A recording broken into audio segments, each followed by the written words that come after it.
Ladies and gentlemen, President Rodrigo Roa Duterte.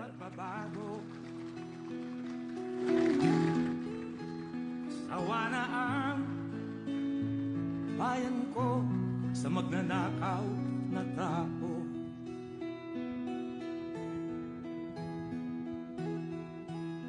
Madilim na kahapon, ikaw ang mag-aahon. Sa piling mo, di ko mawawala ang korupsyon.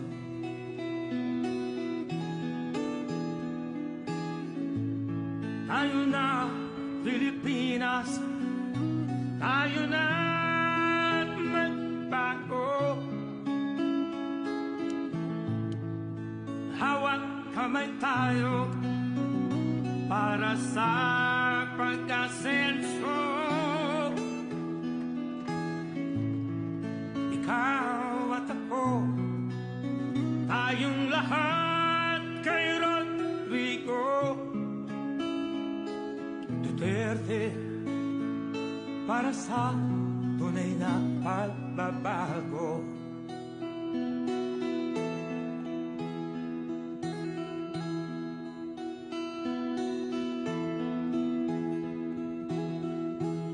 Masdan mo ang paligid,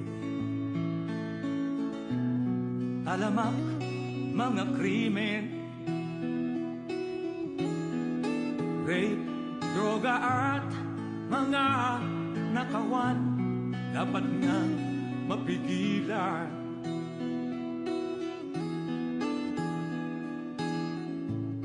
Tayo na, Pilipinas, tayo na magbago. Hawak kamay tayo para sa pag-asenso. Ikaw at ako, tayong lahat kay Rodrigo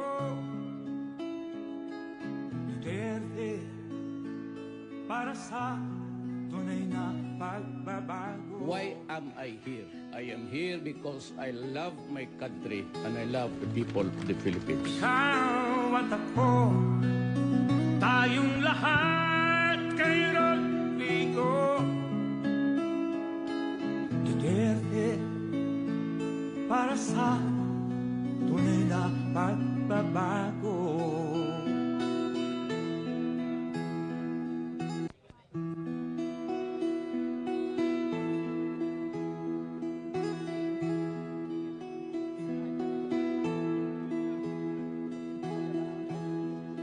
Ikaw ang Pangulo para sa pagbabago. Sawa na ang bayan ko sa magnanakaw na tao.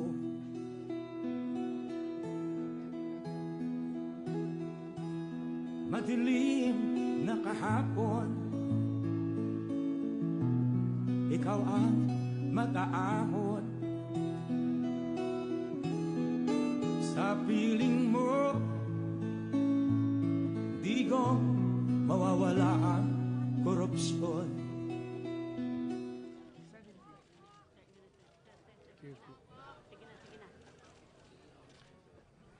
We are here, gathered here today, to witness the ceremonial send-off of the Vietnamese fishermen.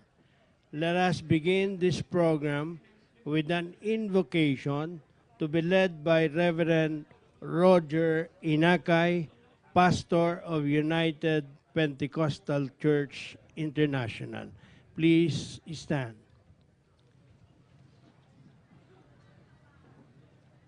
Tayo po ay manalangin. Ama naming Diyos, lubos na mapagmahal, mapag-aruga at dumudulog sa inyo ang bawat iya sa amin upang kami ay inyong pong gabayan sa okasyon na ito, na kung saan, Panginoon, ay tanging presensya mo, dakilang Diyos, ang makapagbibigay sa amin ng katagumpayan sa hapon na ito. Maaari po bang inyo pong gabayan ang seremonyang ito magmula sa pag-umpisa hanggang matapos ang gawain na ito, Panginoon. Dalangin po namin na patuloy mong paunladin, dakilang Diyos, o bigyan ng kaunlaran ang amin pong bayan sa pamagitan, dakilang Diyos, ng mga leaders po namin narito ngayon na gagamitin mo, dakilang Diyos. Bigyan mo sila, Panginoon, ng wastong kaisipan, Panginoong Diyos, at pagpalain mo po sila, dakilang Diyos. Bigyan mo sila ng mahabang buhay at kalakasan. Panginoon, ito po ang sama po namin at dalangin sa makapangyarihan mong pangalang Jesus. Amen and amen. You may now take your seats.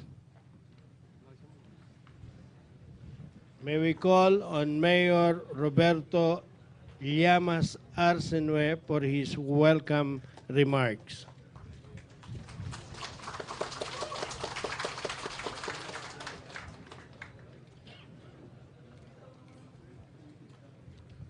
Thank you, Mr. Toastmaster, Mr. President Rodrigo Roa Duterte, visitors, ladies and gentlemen, magandang hapon po sa inyong lahat. Kanina, nung paglapag ng helicopter ni President Duterte, halos mapaiyak ako. Mapaiyak ako sa tuwa sapagkat nakadating ang ating mahal na presidente dito sa bayan ng Sual.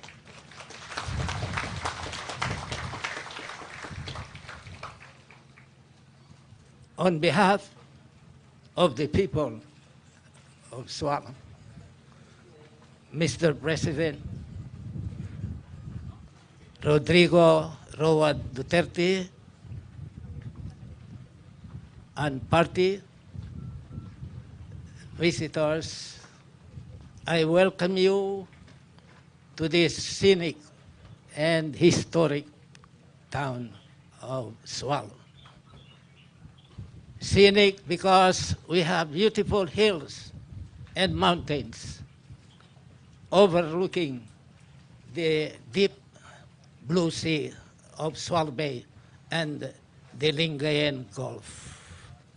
Historic because during the Spanish time, Sual was a subport of Manila. In 1856, the government of the Spanish government in the Philippines declared Sual as international seaport. And if you notice and observe, ang Sual ay nakakaiba sa ibang mga bayan. Ang mga ibang bayan, ang pangalan nila, yung pangalan ng santo. Dito sa Sual, iba kasi Sual in Arabic words means seaport. Sapagkat noon, long time ago, ang Sual ay ang Arabs ay nakikipagnegosyo dito sa Pilipinas. Ang isang pinupuntahan nila ang harbor ng Sual. Kaya Sual means seaport sa Arabic word. Mr. President,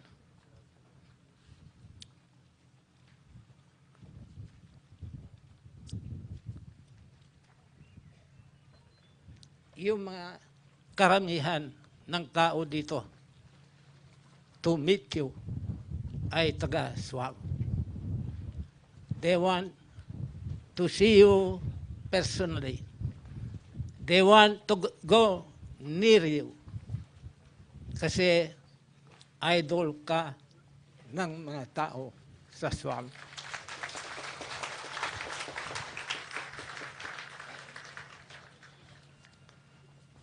I know you have a very heavy schedule, tight schedule, but you came to visit Sual and to send off formally the Vietnamese fishermen.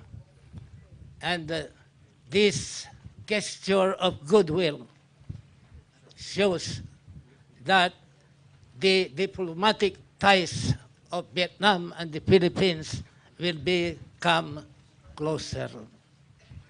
Kaya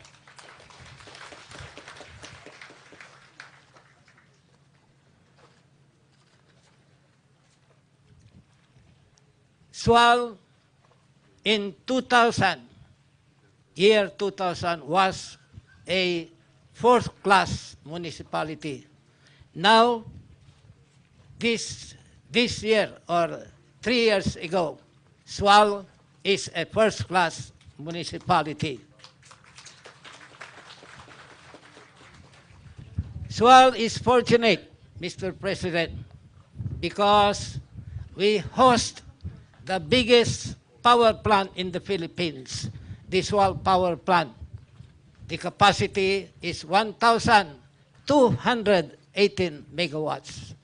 It is operated and owned by Team Sual, a Tokyo Electric and Marubeni Corporation, Marubeni Joint Venture Corporation.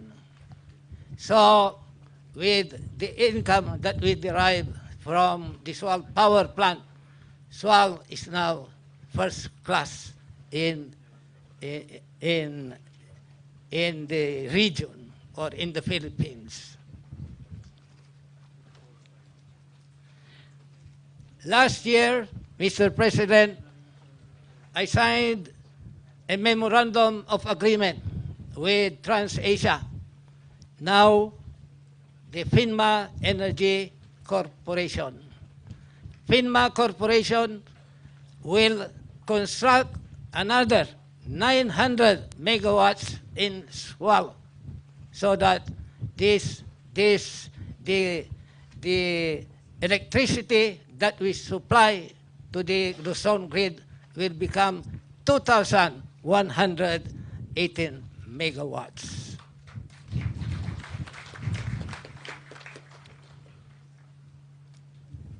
And to protect our and preserve our environment in Sual, I have an agreement with San Miguel Energy Corporation and Philippine Coconut Authority to plant 1 million trees in Sual. And I also signed a memorandum of agreement with DENR this year to plant 150,000 trees. And we have planted already 100,000 trees. And this coming December, we will plant 150,000 to complete this agreement.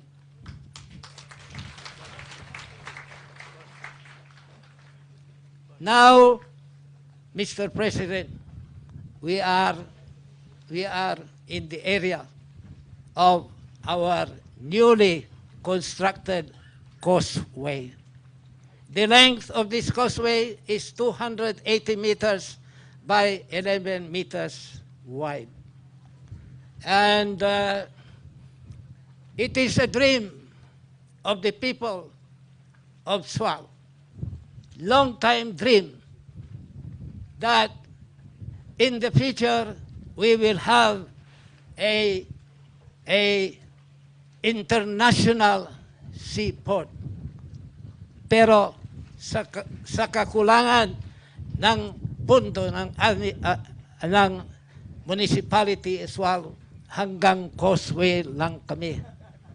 Hanggang 6.5 meters lang kami ang draft ng aming causeway.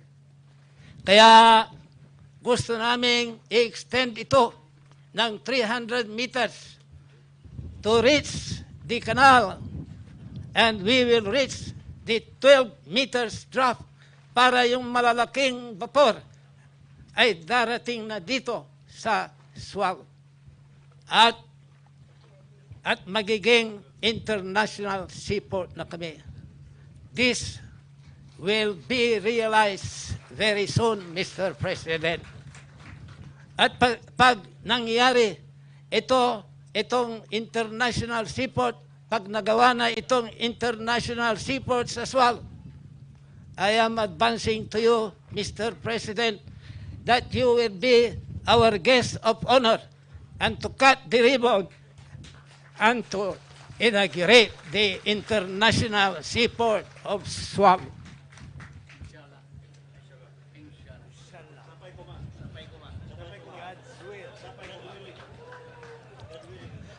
God willing, sabi ni President Rodrigo.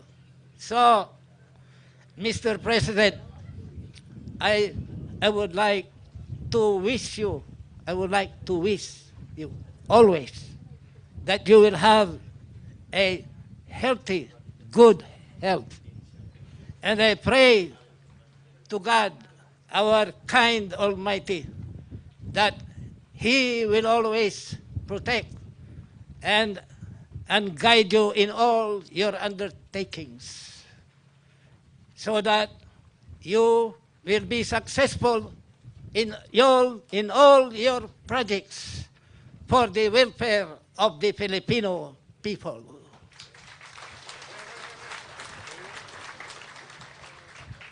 Mabuhay ang ating mahal na Presidente Rodrigo Roa Duterte.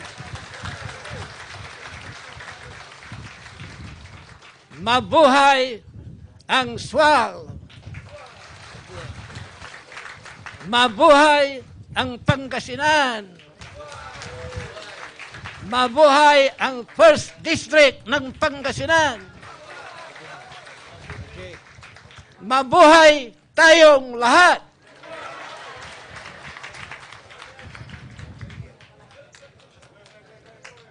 Thank you, Mayor Arsenue. May we call on the DSWD Secretary Judy M. Tagiwalo for her message. Thank you, Mr. President, Your Excellency, mga kapwa, servants of the people, elected officials and appointed officials, our guests from Vietnam, our friends. It is my honor to be among you today and be a part of this historic exercise of goodwill between the Philippine government led by our President Rodrigo R. Duterte and the citizens of Vietnam, as represented by our 17 fishermen friends.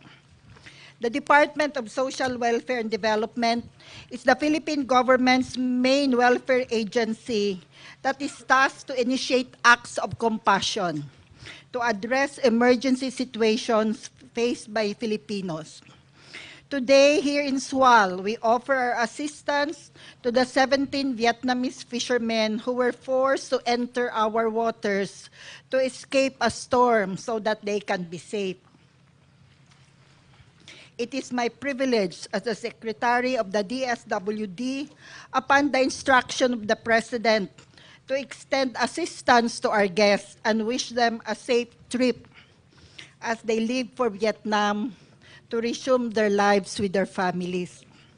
We hope that the assistance given by the Duterte government will be accepted in the spirit that they are being given, with friendship and with hopes that our two governments continue to work together in strengthening our ties.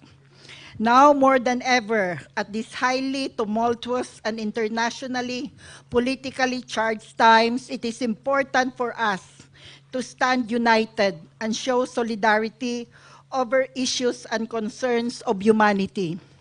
We have laws asserting territorial rights, but in implementing them, we should always factor in compassion and understanding, especially in dealing with our neighbors. Vietnam is our kapitbahay, our neighbor. It is very important that we never lose sight of the fact that we deal with each other as human beings with common needs and wants.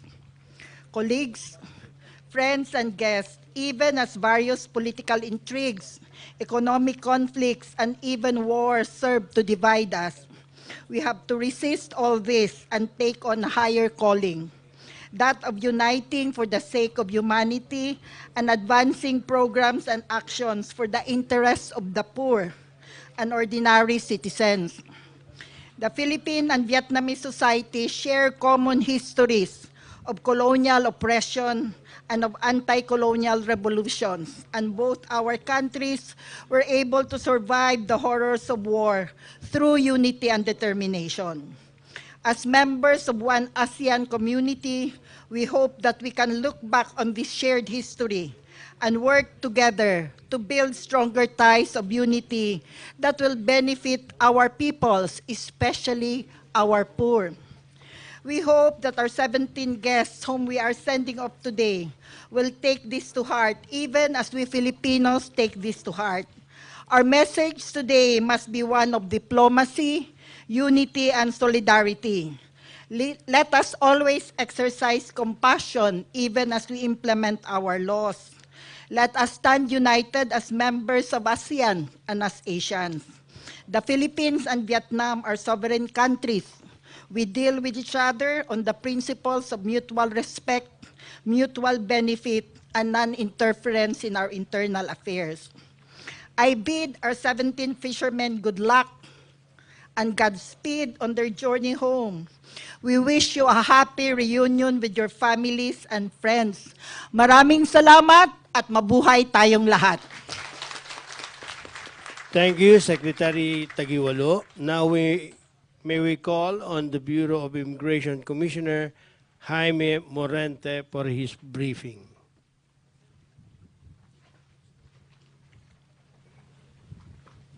Mr. President, sir, ladies and gentlemen, good afternoon. I am tasked to give you a brief background of the events leading to our activity today. On September 8, 2016, 17 Vietnamese nationals aboard 3 separate vessels were intercepted and subsequently apprehended by the Philippine Navy for alleged poaching within Philippine waters off the shores of Santa Catalina, Ilocos Sur. Complaints were subsequently filed before the Office of the Provincial Prosecutor, Ilocos Sur, for violation of Section 91 of RA number 8550 as amended by RA number 10654 against 16 of the 17 Vietnamese except for minor Do Tien Loy, who was referred to the Provincial Social Welfare Development Office. They were also charged before the BFAR Central Office for the same violation, and deportation cases were filed against them with the Bureau of Immigration for violation of Commonwealth Act number 613, or the Philippine Immigration Act of 1940 as amended.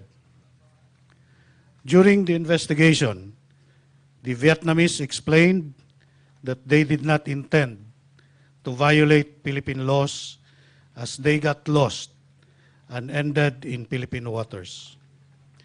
It is also only by necessity that they reached Philippine territory to protect themselves from the wrath of the then incoming storm, Ferdy and the Habagat. Upon return from his Vietnam trip, the President expressed the Philippines' willingness to assist the Vietnamese fishermen in their desire to return to their families in Vietnam as a sign of goodwill. Consequently, complaints filed with the Office of the Provincial Prosecutor of Ilocos Sur, as well as the administrative cases in BFAR, the Bureau of Immigration against the Vietnamese were dismissed, and the release of the 3 fishing vessels was so ordered to facilitate the return to Vietnam. In a joint resolution, the heads and representatives of BFAR, PNP Maritime Unit, the Philippine Navy, PPA, BOC, DFA, PCG, PNP, NICA, and the Bureau of Immigration certified that the Vietnamese nationals and their vessels have no more legal impediments and are cleared of administrative liabilities. For humanitarian considerations, Secretary of Justice Vitaliano N. Aguirre II likewise issued a memorandum to the Bureau of Immigration to allow the departure of the 17 Vietnamese nationals back to their country without being blacklisted nor be subjected to any fine or penalty. The memorandum served as the final clearance for the Vietnamese to return to their country. They were initially scheduled to fly via Philippine Airlines, courtesy of Philippine government, but they requested through the Embassy of Vietnam that they go home via their fishing vessels. And so we have the symbolic send-off as a sign of our hospitality and wish well our brothers who sought refuge in our country in a time of imminent danger. Thank you and mabuhay tayong lahat.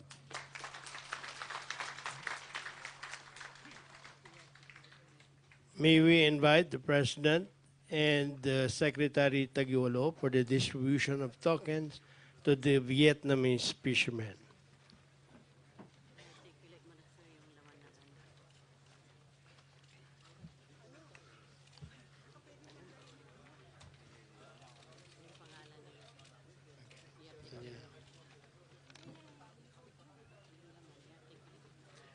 Ito po yung laman ng token na bibigay po nila ay tissue, paper, toothpaste, mouthwash, shampoo, alcohol, shave, toothbrush, body soap,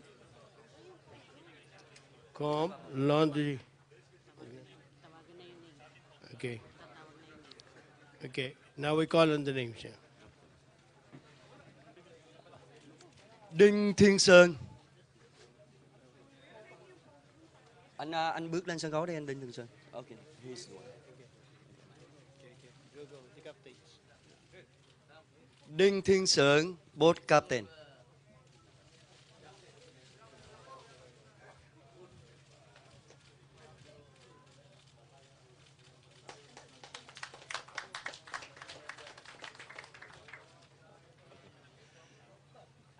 Trần Hữu Phúc, crew.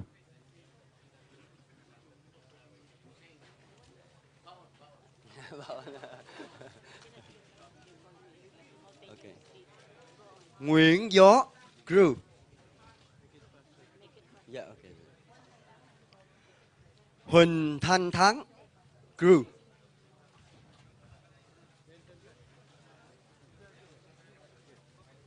Huỳnh Thanh Thắng. Đỗ Thanh Lợi, Võ An,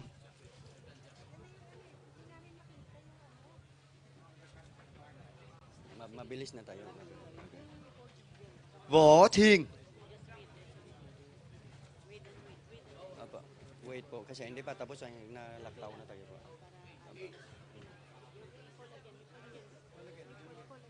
Nguyễn Duy Cường,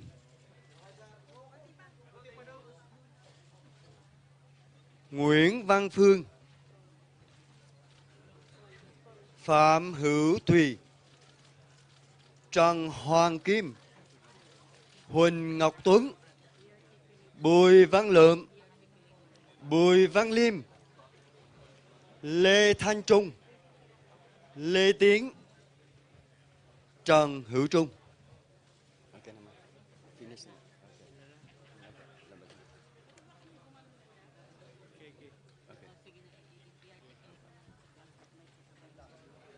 Kahapon po ay nalagyan na po ng 123 kilo ng assorted vegetables ang kanilang barko, 10 kilo ng karning baka, 3 galon ng cooking oil, 3 tanks of LPG each, 3 po yan, 20 rounds of bottles of drinking water, 5 gallon each, 2 tons of fresh water, 3 cavans of rice, 90 blocks of ice, and 3,000 liters of diesel. Yan po ay galing lahat sa opisina po ng ating Pangulo, President Rodrigo Roa Duterte. Yan.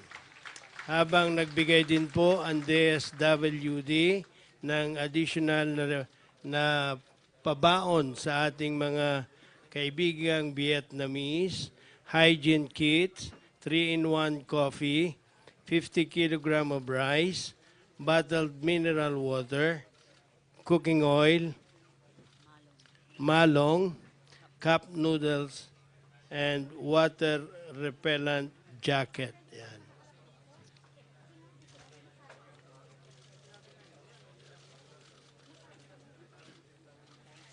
Ito po ang isang pagbibigay ng isang nakagawian ng Pilipino, yung pagbibigay ng pabaon.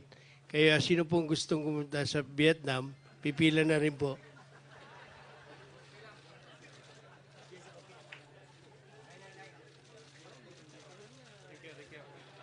Hindi, kulang sila eh.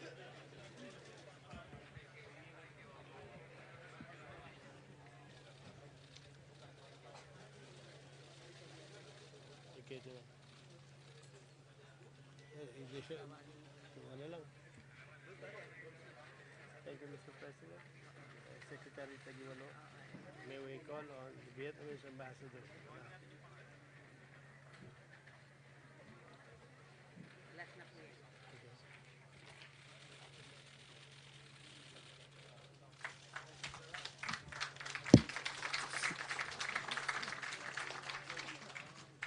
Thank you very much, Mr. President and Secretary Taguiwalo. May we call on the Vietnamese ambassador to the Philippines, His Excellency Trong To Yang.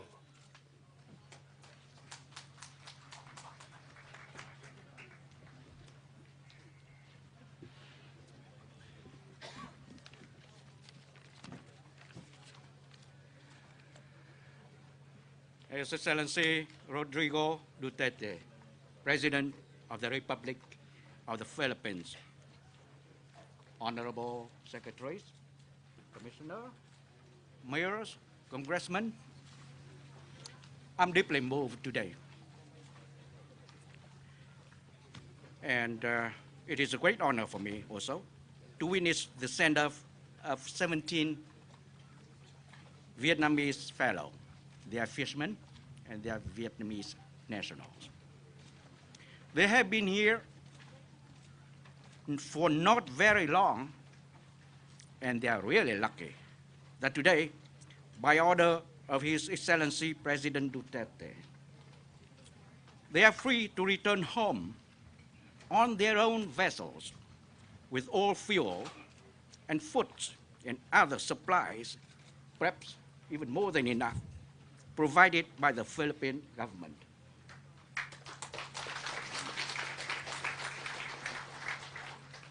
It was not long ago when President Duterte visited my country, Vietnam, during his meeting with my president. His Excellency President Duterte came to know the plight of 29 Vietnamese fishermen who were caught on 8 September this year inside the territorial waters of the Philippines. Kind and generous as he has always been, in view of the good relationship between the Philippines and Vietnam, especially when the two countries have become strategic partners, without hesitation, he promised that he would order the immediate release of those fishermen and offer them all necessary provisions that they can return home safely. And today, together we are here to witness that such a promise has been brought to reality.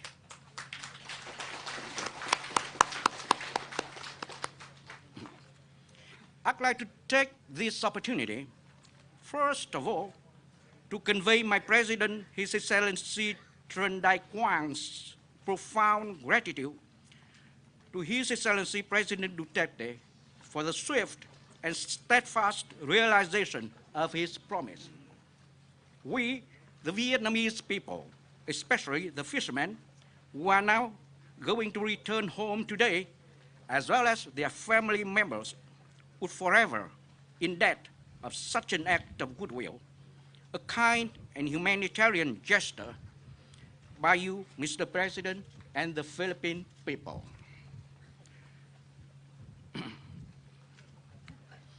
I'd like to express our gratitude to all concerned authorities in the Philippines, especially the Bureau of Immigration and Deportation, the Department of Justice, the Bureau of Fisheries and Aquatic Resources for their concerted efforts in facilitating the release of the captured Vietnamese fishermen. For the Ilocos Sur and Sual authorities and people, I would like to express on behalf of our fishermen and their families our deepest gratitude for allowing them to stay in your home. I'm glad to see that all are in good shape as they say farewell to you and depart for home today. All of you have truly been the good reflection of human compassion, and I believe our fishermen shall forever treasure your kindness and hospitality during their short yet enriching stay here in the Philippines. Your Excellency, Mr. President, you have done more than words can express. Therefore, I would like to close my remarks of gratitude here and wish you all the best and great success and in your noble cause for the prosperity of your people. Once again, thank you, maraming salamat, and mabuhay. Thank you.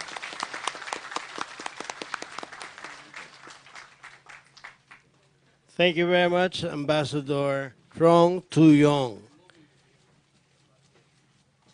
May we call now on Commissioner Morente to introduce our President.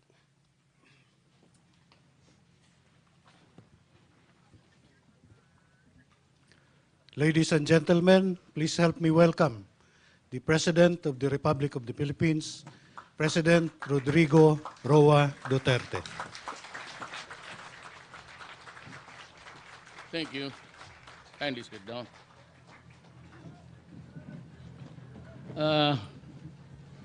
Itong si Morente used to be my city police director sa Davao. Isa rin siyang nademanda noon sa extrajudicial killing. Pero hindi totoo yan. Ilocano ka ba, Bong? Kasi karamihang ang sundalo natin kasi sa Pilipinas, dalawa lang. It's either the Ilonggo or Ilocano. Yan lang. Ito lang yung talaga sumasabak ng Bohol, Cebu, Leyte, wala yan. Walang nagsusundalo. Ay kukunti lang, if at all. But we get most of our reserves soldiers from the Iloilo region and itong Ilocano territory. Yan ang pinakamaraming sundalo, pati opisyal natin. And they have served well Davao. Marami yan sila dito. And even Admiral Casilian, mista ko, he's over there, he's from Pangasinan. He used to captain siya ng noon sa Naval District 7, if I'm correct. The ambassador from Jungyong of the Vietnamese country, Secretary Delphine Lorenzana, Ilocano rin ito. Si Secretary Tagiwalo, Ilocano ko rin, ma'am? Ilonggo, lente nga eh. Sorry. Secretary Esperon is from here. Representative Leopoldo Batuil is also from here. Si Mayor Amado Espino III, of course. Kasama ko sa mga trabaho sa gobyerno. Then Lieutenant General Duvi Miranda, the Vice Chief of Staff. If he's hi, sir. Welcome. Ilocano rin. Basi ang Davao ko Ilocano na. Doon na lahat eh. You know, we today we live in a very complicated international relations, global and lahat. You know, the EU would want the best for them, and sometimes they intrude into our path. And ito namang America wanted to control both sides of the Atlantic and Pacific. Gusto nila yung Pan-Pacific partnership.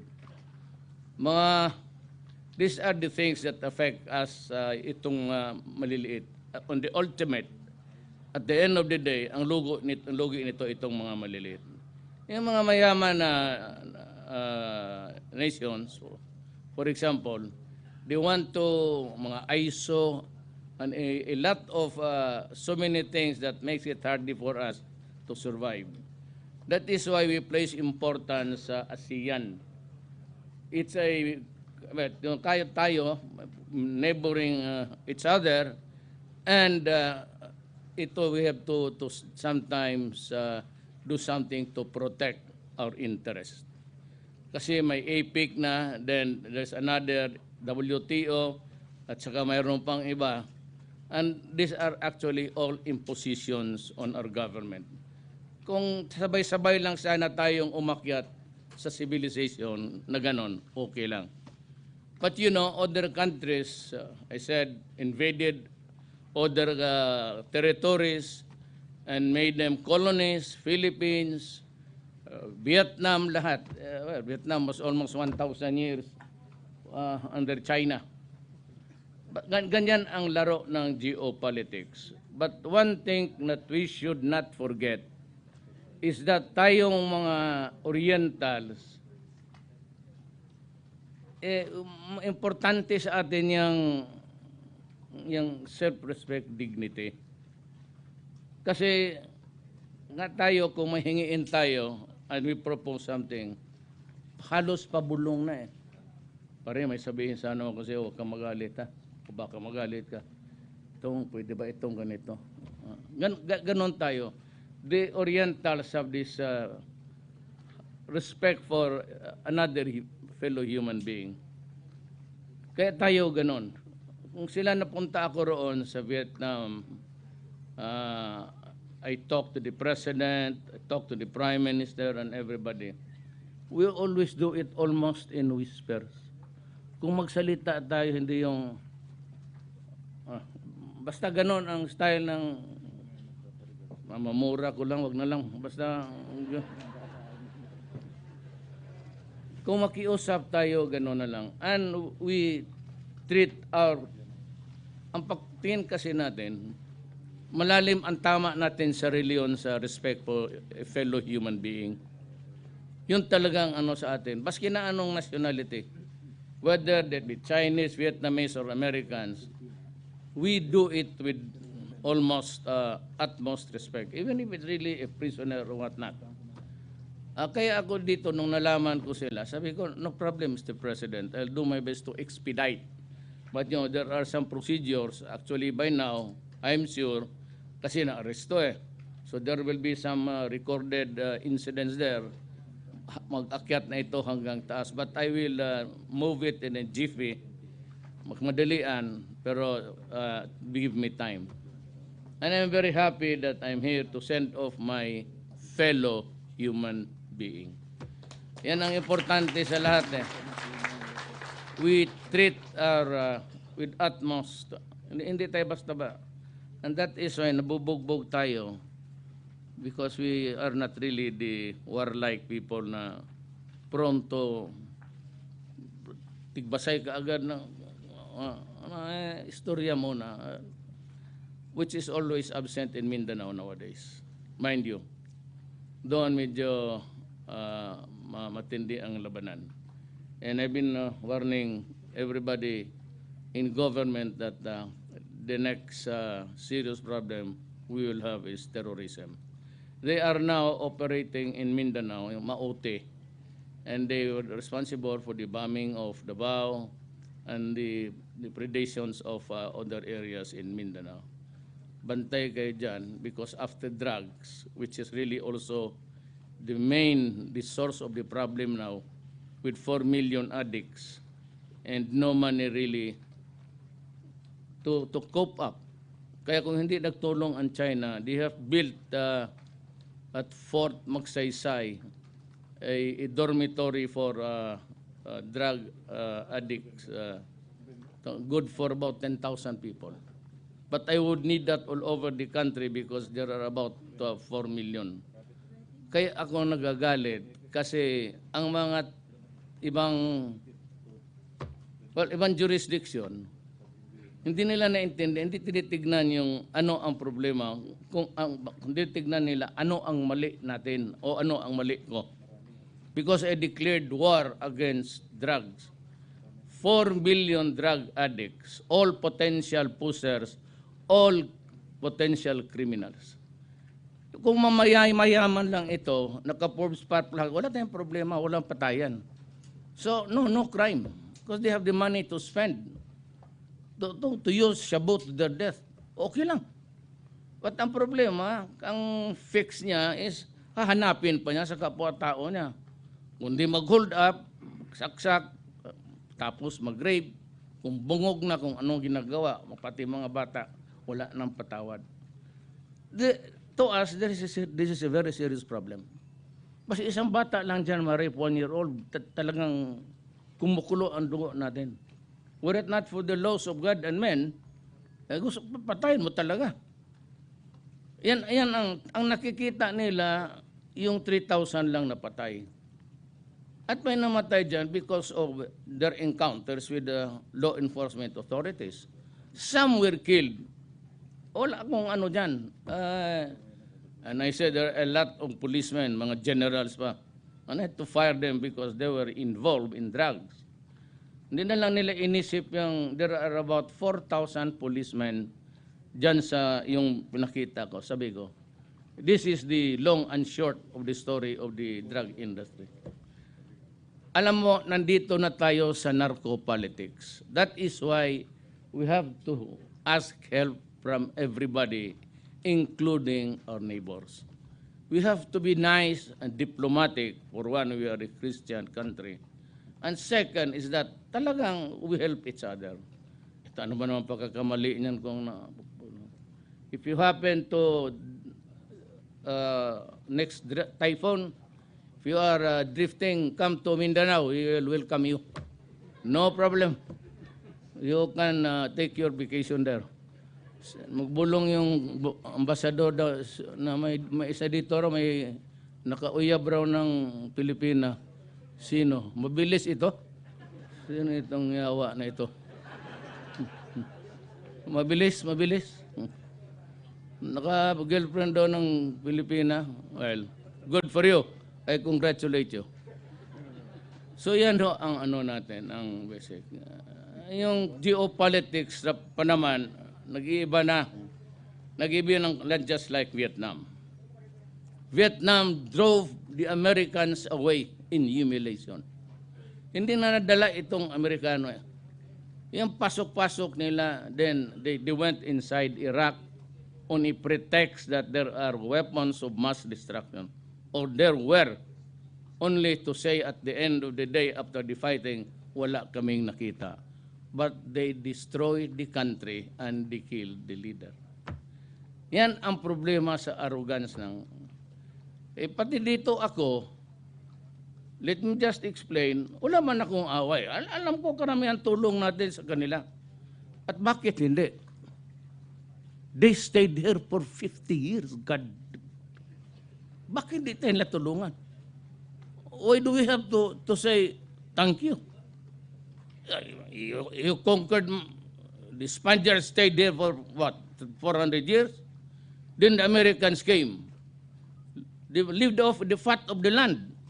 And so, sabihin ninyo, tinutulungan.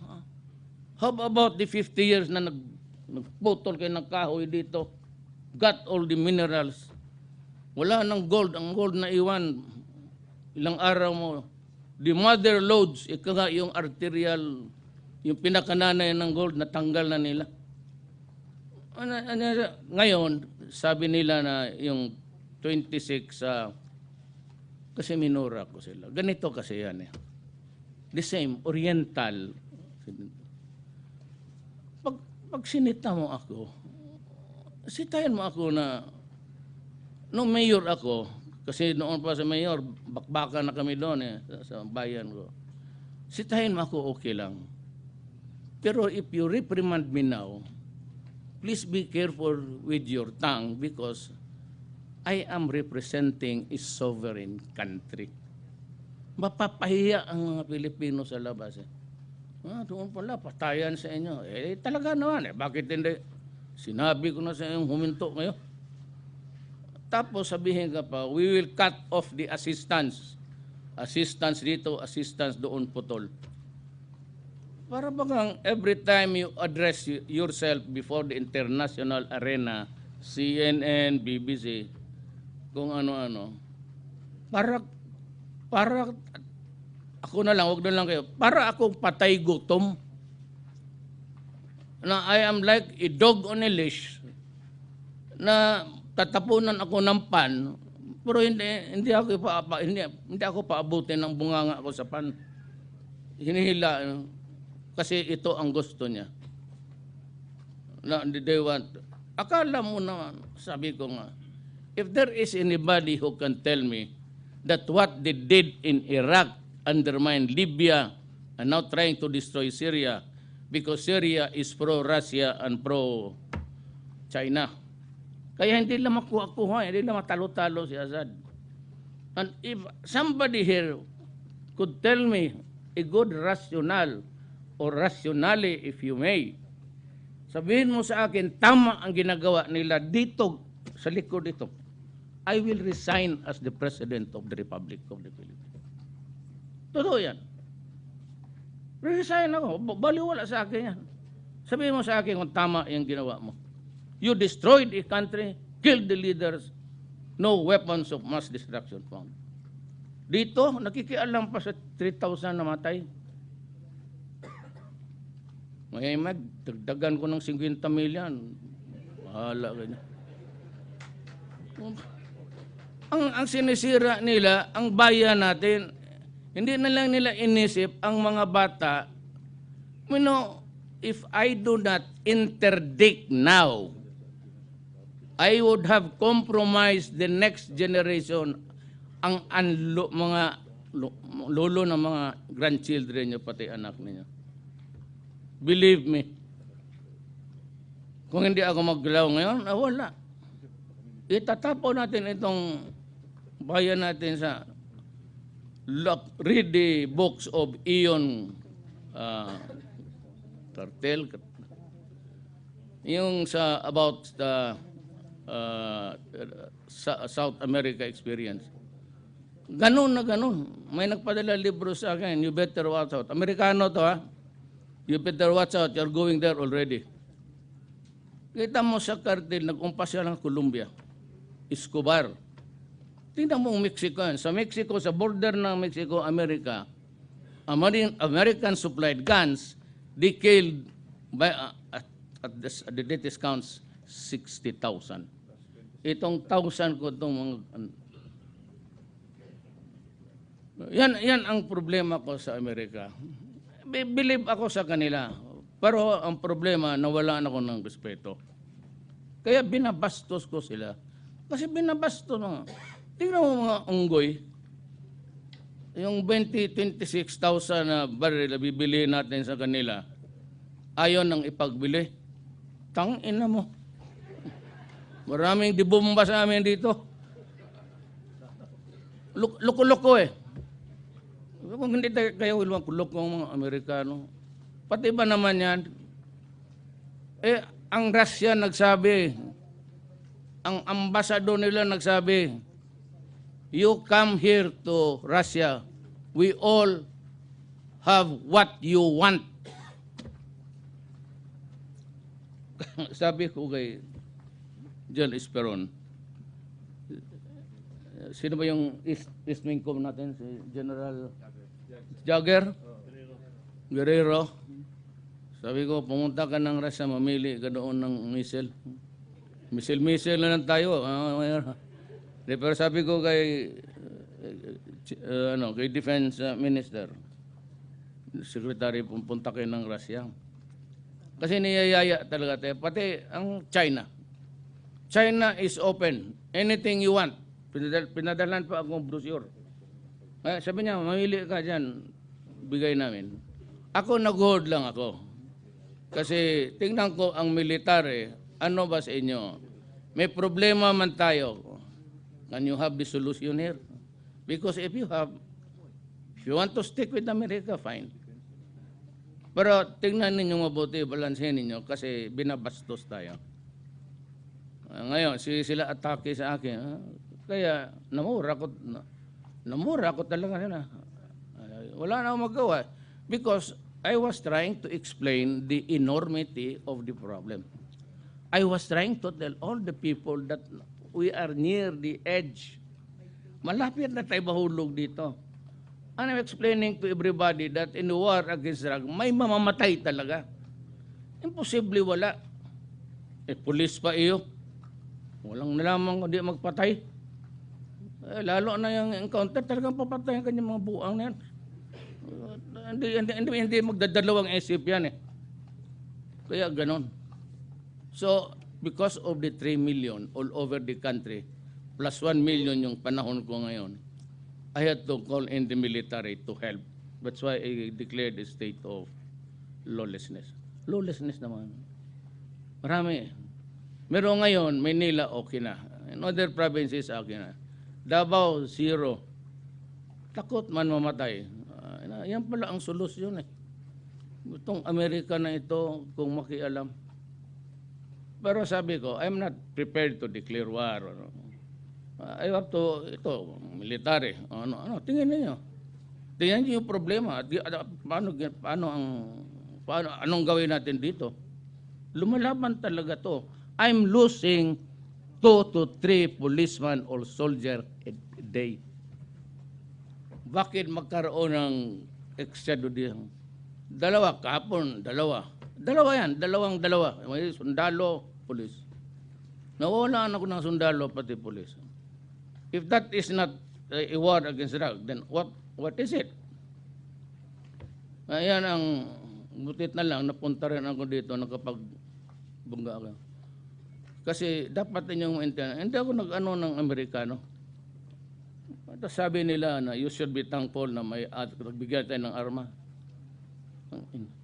50 years, kayo ang nakikinabang sa aking bayan, lahat ng mina hanggang ngayon, inyo.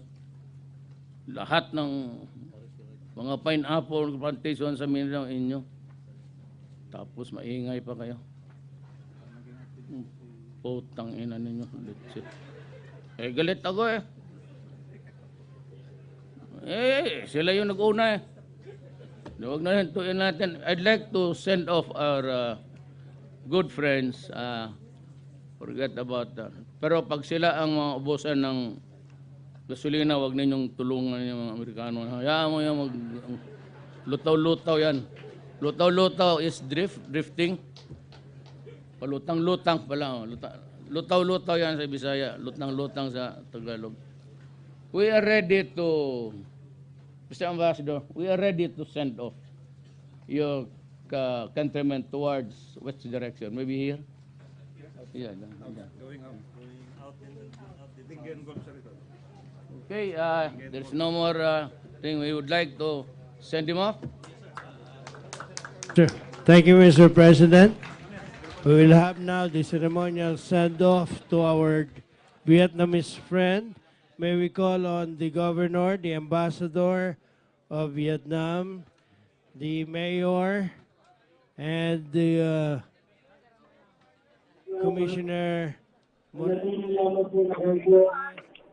At pong natunghayan yung ibinigay na talumpati ni Pangulong Rodrigo Roa Duterte at ang nagaganap po ngayon dito sa may Sual, Pangasinan ay yung ceremonial send-off sa 17 Vietnamese national. Sila po yung mga mangingisda na nahuli noong September 8 sa La Union ng Bureau of Immigration dahil sa paglabag sa Republic Act 10654 o yung may kinalaman po sa illegal, unreported, and unregulated fishing at dahil na rin po sa kawalan nila ng entry visa.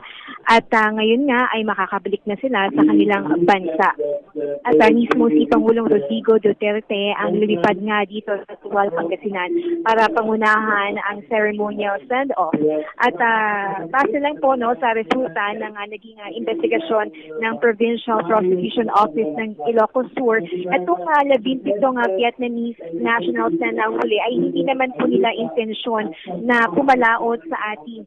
Subalit dahil na nga rin po sa lakas ng alon at dulot ng habagat at puwersa na galing sa paparating na bagyong Ferdy noong mga panahon na yun, ay napadpad po sila sa ating teritoryo. At kanina nga po ibinahagi rin ni Pangulong Duterte na nung katapusan ng Setyembre ay nagpunta siya sa Vietnam para sa 2 araw na working visit. At kasunod nga po ng kanyang pagbisita doon ay nagkaroon sila ng pag-uusap at kasunduan ang Pilipinas po at Vietnam at nag-anunsyo siya na palayain na nga yung Vietnamese fishermen bilang pagtalima sa napag-usapan ng dalawang bansa. At pagkatapos naman yan, ay agad naglabas si Justice Secretary Vitaliano Aguirre ng memorandum para sa clearance na makabalik na ng Vietnam yung mga mangingisda.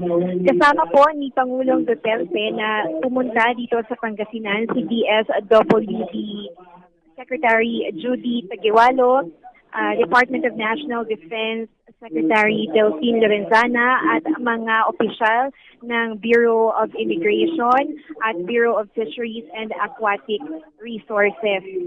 At habang nanggaganap po itong ceremonial send-off, kanina bago nagbigay ng talumpati si Pangulong Duterte ay namigay ang DSWD at ang ating pamahalaan ng tokens para doon sa Vietnamese fishermen. Yung bag po nila ay naglalaman ng jacket, hygiene kit, at mga pagkain po na magagamit tiyak ng mga mangingisda habang sila ay pumapalaot pabalik ng Vietnam. At sinabi nga rin po ni Pangulong Duterte sa kanyang talumpati kanina na ganoon naman talaga dapat bilang parehong kasapi ng ASEAN o yung Association of Southeast Asian Nations at pareho din tayong Asians, dapat ay may mga bagay talaga na madali namang napag-uusapan. At masaya nga siya na ma-send off na pabalik ng Vietnam itong mga 17 mangingisda. At naway makabalik sila ng ligtas at matiwasay sa kanilang mga pamilya. Yan po ang naging special coverage ng ceremonial send-off sa 17 Vietnamese fishermen na pinangunahan po ni Pangulong Rodrigo Roa Duterte dito sa may Sual, Pangasinan. Inihatid po sa inyo ng inyong telebisyon ng bayan. Muli mula po sa Sual, Pangasinan para sa PTV, ako po si Sweden Velado. Okay.